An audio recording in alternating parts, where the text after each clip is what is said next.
I lay by my son as he falls asleep. He curls his small cherub 4-year-old body next to mine, and he wraps his little hand around my thumb. "I love you too," he says, then follows it with, "Say that to me." As children, we come into the world ready to grab hands, but have a hand only large enough to grab a finger. We start by wrapping 5 tiny fingers around the larger one of a caregiver. We do it without hesitation as we figure out how to reach out and connect, hold on to one another.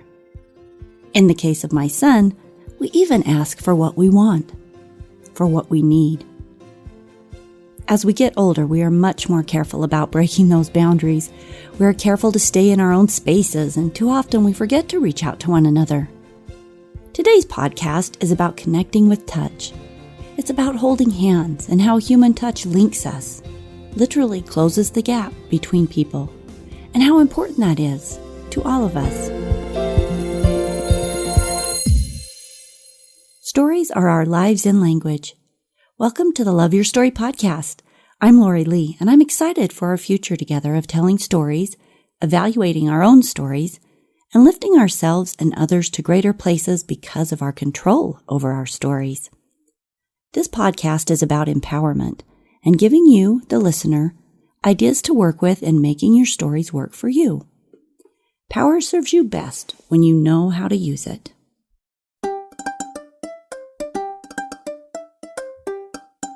Last week, we spoke about random acts of kindness and the stories we can participate in by keeping our eyes open for small, kind daily acts. This week, we're talking about holding hands. There is a photo of me with my 2 sons, the youngest sitting on my lap, my hands unintentionally wrapped with his, our fingers interlaced, my thumb caressing the back of his soft, sweet, pudgy 3-year-old hand. It's not something we pay attention to, just something we do. In another memory, we cut our way across the Albertsons parking lot, and he hollers, "Mom, hold my hand so I don't get run over." His voice is high and sweet, and as quickly as I take his hand, he decides he wants to brave it on his own and practice stepping over cracks. A dance takes place as we interact. We reach out, we pull back. We want to know we are not alone, but we don't want to be held back either. It's a tricky 2-step. To hold someone's hand is to connect, to offer friendship, protection, comfort, to make your way undivided through a crowd, to guide, to show affection. The Beatles sang, "I want to hold your hand," and the world sang with them. In a world where we can feel alone in a sea of 1,000,000 people, the choice to hold another's hand can be a gift, an anchor, a place where for that moment you are not alone. For that moment you are joining forces. A joining of hands is a human action that allows us to connect, communicate, and exchange energy in a meaningful way. For however long that moment lasts, we are unafraid to touch, and that is a beautiful moment.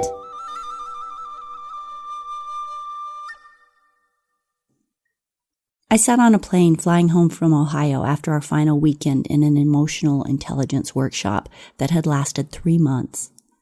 The people in that workshop had become family, and I lived thousands of miles away in Utah. There was a good chance I wouldn't see most of them again. We spent months working together on projects and learning, through the good and the bad, how to work together, play team, and love each other. After plenty of annoyance, quiet thoughts of frustration, numbers of calls to my life coach, I am proud to say that I finally came to a place of loving each of my team members for exactly where they were, taking them for their good and their bad, and loving them in their own space, without judgment. It's not very often that one gets to fully loving consensus with a group of 44 different people. I'd never felt anything like it, and to leave them was kind of like high school graduation. It required an acceptance that things would never again be like they had been, because they couldn't.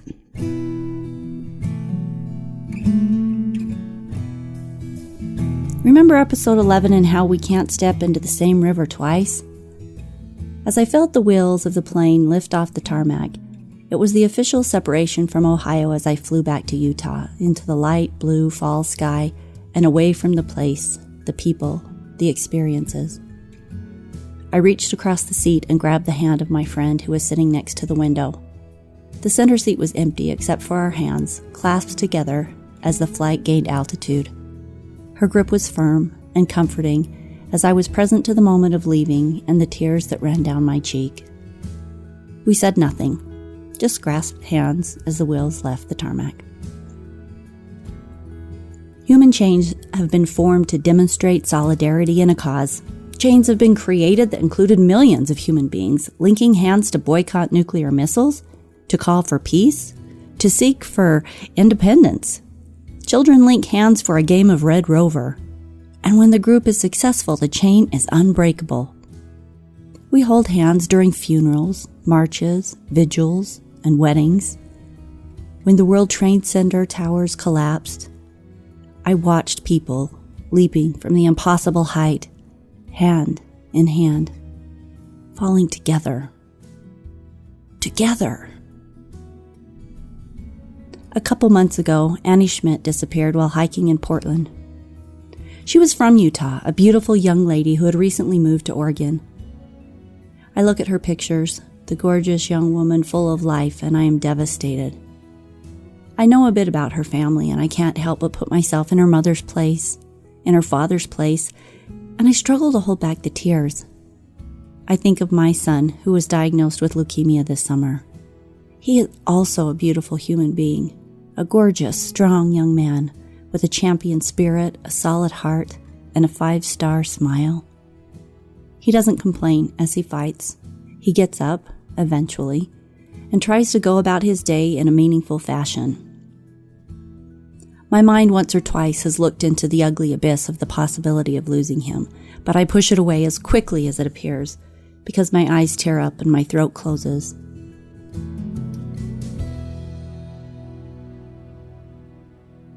I watched the news and the Sioux Indians fighting against the pipeline being pushed through their land, peeling back the plains the wild buffaloes still run on in North Dakota. People are out there fighting for the things they love. They are fighting for their children. They are fighting for their relationships. They are fighting for their land. They are fighting for their lives. These are our stories, and this world is not for the weak. The journey to create and preserve relationships is not for the weak. The journey of fighting disease is not for the weak. The journey of standing up for your rights and the things that are important to you, against often what feels like unbeatable odds, is not for the weak. The journey to keep putting one foot in front of the other when someone you love leaves you through death or some other reason, this is not for the weak either. So as we try to find our strength in the midst of our battles, hold hands. Hold hands because the feeling of having someone's hand close around your own is the forming of a chain, linking two people or more together in love, in support, in joy, in being, in power, between lovers, couples, family, the human race. Holding hands remains a sign of intimacy, simple but powerful. So much is said and felt in a gesture that intimately intertwined fingers, to the grasp across an airline seat, to a train of people tying themselves to one another so no one gets lost, to crossing the road with a child. There are 100 reasons to hold hands, but they all come down to connecting, and connecting is why we are here.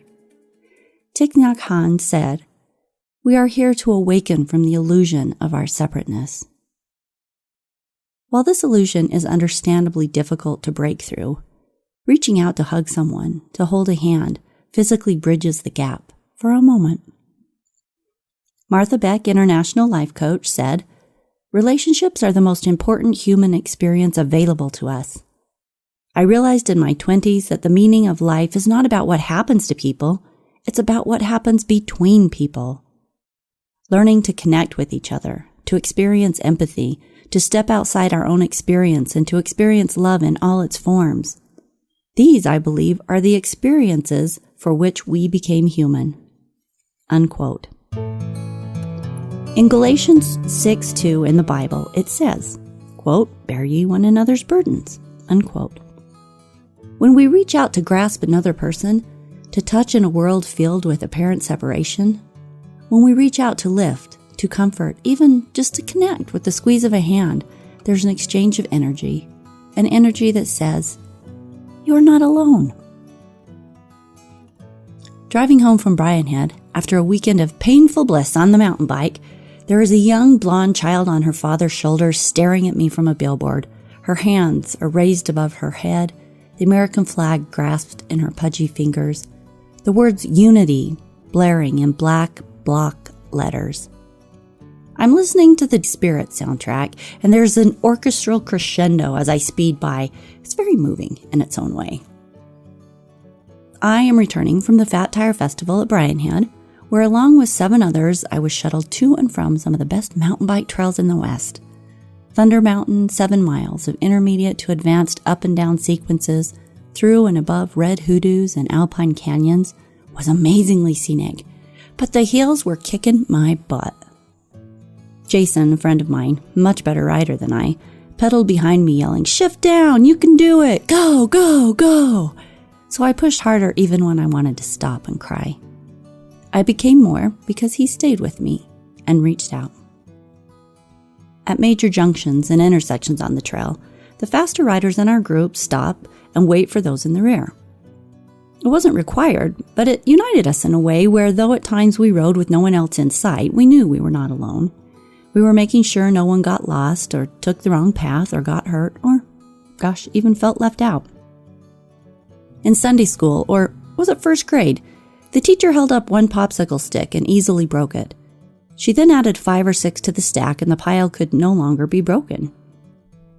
As I drove down the interstate, 4 lanes on each side, I wondered how many people were in their cars crying. How many people were excited about where they were headed as they sped along. How many people were alone or lonely? How 5 or 6 or even 2 of us are stronger together than just a single stick resisting the pressures. In the shuttle van and on the trail, there were packets of energy gel and peanut butter shared back and forth as energy waned. Synergy, the interaction of different things so that their combined effect is greater than the sum of individual effects, is an exponential empowerment. If I give what I have to give and you give what you have to give, we both have more. And if I give and you do not give, I still have more because I became more than I was before I gave. And we're both richer for it.